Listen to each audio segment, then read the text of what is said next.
Welcome. We're so glad you're here. My name is Josiah McGee, and this video you're about to watch is part of an interview series on Islamism and Antisemitism in the United States.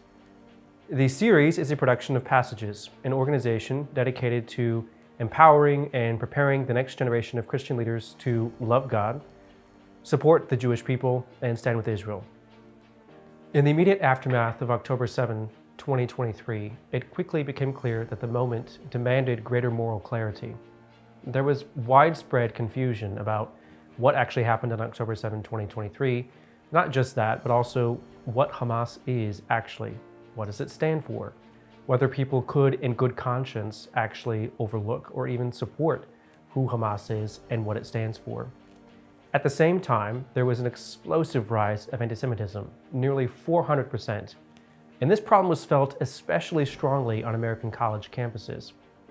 This three-part video series is our attempt to provide you with additional context and moral clarity about these issues and about the critical issues that will continue to face us in the United States even into the future. We are honored to share with you the unique insights of Dr. Jonathan Schanzer. Jonathan is the Executive Director of the Foundation for Defense of Democracies, a nonpartisan research institute focused especially on issues of national security and foreign policy. Jonathan previously worked for the U.S. Department of Treasury, where he followed and helped to freeze funding for organizations like Al-Qaeda and Hamas. He has held think tank research positions at institutions like the Washington Institute for Near East Policy, as well as the Middle East Forum. He has also written hundreds of articles, 4 books, testifies regularly before Congress, and appears on television. I'm confident that you're going to enjoy very much hearing what he has to say. This is part 1 of our interview series, and this initial conversation will lay some important groundwork for understanding both Islamism and a major organization known as the Muslim Brotherhood. The Muslim Brotherhood is not the only Islamist organization, but it certainly plays a critical role in helping to shape Islamism as well as supporting various organizations that fall under this definition. Both Islamism and the Muslim Brotherhood, more specifically, play a critical role as well in helping us to understand American politics today. But before we get into that, we do need to understand both of them a little bit better, and especially definitions of our terms. Let's get started.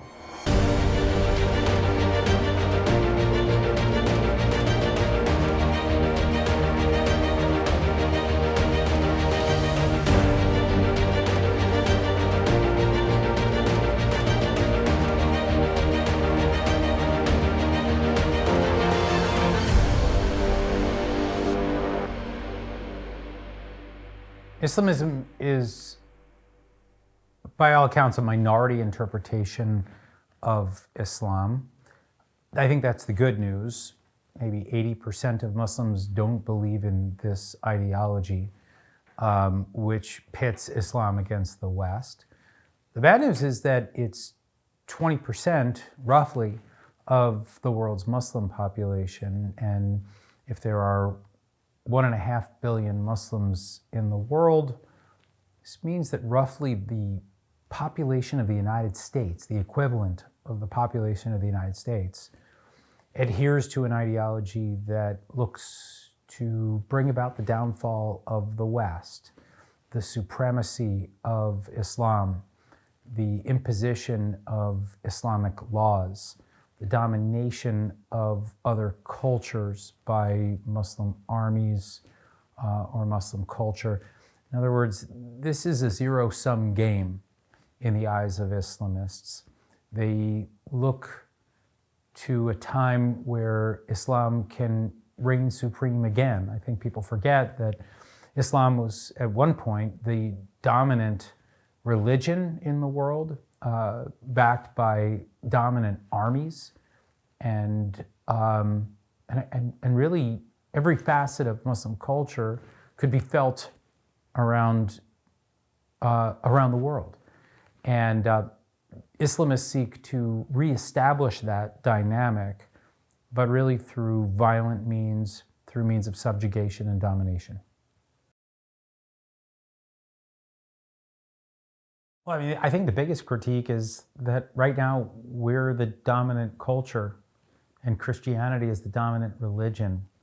and free markets and democracy and political structures that actually minimize the mosque. In their view, they want the mosque to determine what happens every day on the streets.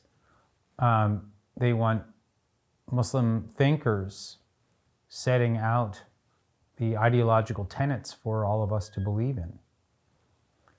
This is antithetical to Western thinking. It's antithetical to the idea of individualism, free will, free markets, free choice. The Muslim Brotherhood would envision a world where we are dominated by Muslim clerics who set the tone for every facet of life. And so their critique is that we don't adhere to that, and they wish to supplant our system and instead impose theirs. It begins in 1928.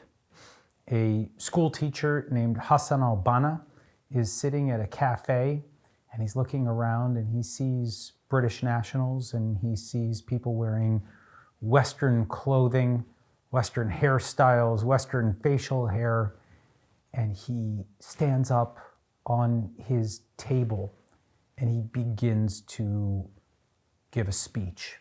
And this is the beginning of a process through which he recruits thousands of Egyptians to adhere to the ideology of the Muslim Brotherhood. This is an Islamist ideology. Al-Banna is calling for the supremacy of Muslim culture, the downfall of Western culture, the removal of Westerners from Egypt, and in fact from the entire Muslim world. What happens after that is a remarkable series of events where the Muslim Brotherhood continues to gain adherents and it continues to push for the violent overthrow of the Egyptian government. As this ideology spreads in Egypt, it eventually spills over Egypt's borders. We see Muslim Brotherhood chapters forming in other countries around the Middle East. In some countries, it is accepted by the government, or at least tolerated by the government. In other countries, it is cracked down upon by the government in power. But what is really remarkable is that over time, up until today, we've seen the growth of this network in remarkable ways. It is now in 92 countries minimum, according to last count. But what makes it so challenging right now to counter is that some of these groups are nonviolent. They've made a decision to not challenge their local governments. Some of them are violent. Some of them are waiting for a time where they could become violent. A recent example of that is Jordan. For years, the Jordanian Muslim Brotherhood claimed that they were the loyal opposition to the Hashemite kingdom, that they would always work with the king and work with the government. And then in 2025, it was discovered that they were on the precipice of a plot to attack the Jordanian government, multiple institutions. And so now they are blacklisted in Jordan, blacklisted in the United States. And so these are the concerns that we have when we think about the evolution of the Muslim Brotherhood. They all want to see the downfall of the West. They all want to see the supremacy of Islam, but they approach it in different ways. Some have immediately embraced violence, like Hamas, for example, or other groups that have been inspired by the Brotherhood, like Al-Qaeda or the Islamic State. But then there are other factions of the Brotherhood that have decided to remain in the shadows and to not fight the powers that control them, at least for a time. The Muslim Brotherhood, in essence, is the admixture of politics and Islam. It's one of the reasons, actually, why a lot of the monarchies of the Middle East are so thoroughly opposed to this group. They purport to control the political dialogue and the way in which Islam is interpreted. The Brotherhood challenges them on both counts. They take the politics and they infuse those politics with Islam, and it creates a cocktail that is very appealing to true believers and to Arab nationalists, for that matter. And this is one of the reasons for the network's widespread popularity. But this is not some sort of exercise in free speech and liberal governance. This is very much a project designed to impose the will of the Muslim Brotherhood upon the West and upon non-believing Muslims as well.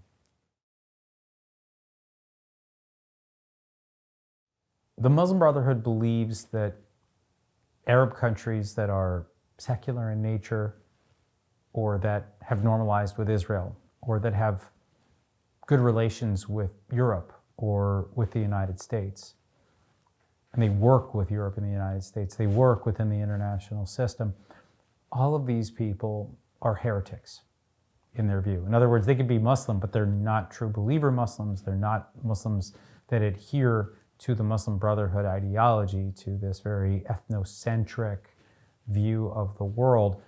They would like to see change. They would like to see policies that openly challenge the West, that openly reject Israel. And so when those core tenets are not adhered to, we often see the challenges that have emerged. And I think probably the most famous among them was the assassination of Anwar Sadat in the late 1970s. These were people that were adjacent to the Brotherhood. They were not avowedly Brotherhood supporters, but they were undeniably influenced by the Brotherhood. And they rejected Sadat's outreach to the United States and ultimately to Israel. And he paid the heaviest price that one could for those policies. Well, it's interesting. The Brotherhood and Iran have a symbiotic relationship. The 1979 revolution that brought the Islamic Republic to power was an inspiration to Muslim Brotherhood networks around the world. In fact, roughly a decade after the founding of the Islamic Republic, we began to see significant electoral advances and victories on the part of Muslim Brotherhood branches. We also saw, within less than a decade, the formation of Hamas, the most violent manifestation of the Muslim Brotherhood. We saw the creation of the first Muslim Brotherhood state in Sudan under Omar al-Bashir. In other words, the Brotherhood has drawn inspiration because they saw, even though it was a Shiite regime, it was the first truly Islamic country to be formed in the modern era, which would loosely adhere to Hassan al-Banna's vision of toppling secular regimes and bringing more religious ones into power, and then having them expand their power and to export their revolution, which is a core ideological tenet of the Islamic Republic. They talk about the export of the revolution. But for me, what was so fascinating was when you saw the toppling of the Hosni Mubarak regime in Egypt after the outbreak of the Arab Spring. When Mohammed Morsi came to power in Egypt, he was the country's first ever Muslim Brotherhood president. The first foreign leader to visit him was Mahmoud Ahmadinejad, then president of Iran. And that really, I think, crystallized for me the brotherly affection that the Muslim Brotherhood has for the Islamic Republic. They are two sides of the same coin. And you can really see it with Hamas, right? Hamas is this violent offshoot of the Muslim Brotherhood based primarily in Gaza. And even though it is an offshoot of the Brotherhood, it has been receiving enormous amounts of funds and training and weapons from the Islamic Republic of Iran. This is a joint project of the Brotherhood and the Islamic Republic. It is an opaque organization, the Muslim Brotherhood. We don't necessarily see everything that is happening at a leadership level or even at a tactical level, state by state. But by all accounts, right now there's an apparatus, a policy apparatus, Tanzim al-Dawla.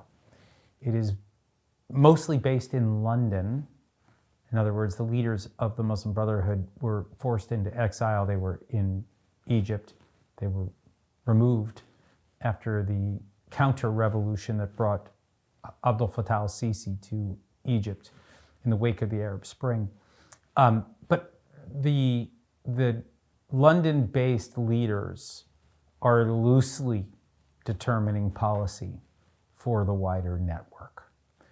When I say loosely, it needs to be understood that decisions are made at a chapter level in terms of whether they want to engage in violence against the regimes that control them, or if they want to work with the regimes in power.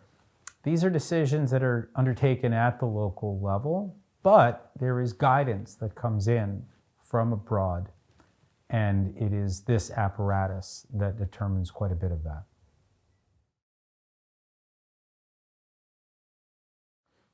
It's a theoretical question as to whether the Brotherhood could mobilize large numbers across multiple jurisdictions. The closest we've ever come to seeing something like that was the Arab Spring. It erupts in 2011, where a Tunisian merchant literally sets himself on fire as a result of the repression of the Tunisian government, and that sparks an uprising in Tunisia, and that spreads after that to Egypt and a bunch of other places around the Arab world, Syria, Yemen, and beyond. What was so interesting is that the Brotherhood co-opted these protests and these challenges to the regime. In some cases, they actually openly picked up guns and embraced violence and began to fight their regimes. And in some places, we still see civil war raging as a result of the Arab Spring. But in other cases, it was simply protests, nonviolent or mostly nonviolent. But this question of whether the Brotherhood could mobilize armies across multiple jurisdictions to launch some kind of unified front, it seems unlikely to me, but I think it's also important that we not rule it out, because every chapter of the Muslim Brotherhood has the potential to be violent. They have all been trained and indoctrinated and brought up on the idea of jihad, of armed struggle. And so don't underestimate the indoctrination and ideology of this network and how that might translate to kinetic challenges to leadership across the Arab world. Also, don't underestimate how deeply unpopular Arab autocrats are and how popular the Muslim Brotherhood ideology is.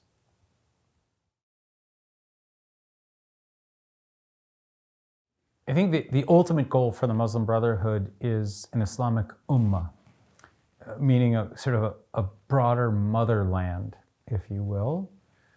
The idea is that the state structure, the borders, the Westphalian order that we in the West have created, the maps, the atlas, the globe, they're not core tenets that the Muslim Brotherhood would adhere to. I think they're willing to work within those boundaries, but ultimately they envision a different world order, one in which there is a broader, unified Muslim polity. That's what they'd like to see. They are not advancing rapidly in pursuit of that aim. In other words, the system is fairly static. We don't see borders being removed. Yes, we've seen some regimes change, and in some cases we've seen civil wars, protracted civil wars, where the Brotherhood is still trying to impose its will on its opponents. But the overall goal of that Islamic Ummah is not happening anytime soon. I think it has evolved. I don't want to imply that it has evolved in positive ways, or that it's matured in some way, or that it's more palatable. But every ideology has to essentially figure out how it's going to coexist with modernity, with technology, with advancements in tech, or in AI, or in quantum computing, or social media. Whatever the innovation is, the Brotherhood has to determine whether it is going to oppose it or coexist with it. And so there we have seen, I think, a fair amount of flexibility. We've seen some elements of a willingness to absorb some innovation from the West, especially if it will help promote the Brotherhood, help it advance its goals, help it achieve its aims. And so, yeah, it's not stuck in the 20th century. It's evolving with us today, but that doesn't make it any less dangerous. It means that they're adopting that which they think they can use to overtake Western society. So they're willing to co-opt some of what we have innovated in order to achieve those ends. I mean, you see them, operating in the social media space, on X or Instagram or TikTok. They're wielding networks like Al Jazeera, for mass communication. Obviously, they're using cell phones, they're using computers. I mean, these are all Western innovations that, one could argue that Hassan al-Banna was against when he first started this movement in the 1920s. He wanted the removal of all Western influence. Now, I think we see the adoption of some Western influence while still opposing the core tenets of Western society. Let's pause here. Thank you, Jonathan, for providing that fantastic overview. And thank you for watching. I hope you found this helpful so far. In part 2 of our conversation, the next video, we'll take a look at how the Muslim Brotherhood has expanded its network to the United States and bring this issue a little bit closer to home. See you next time.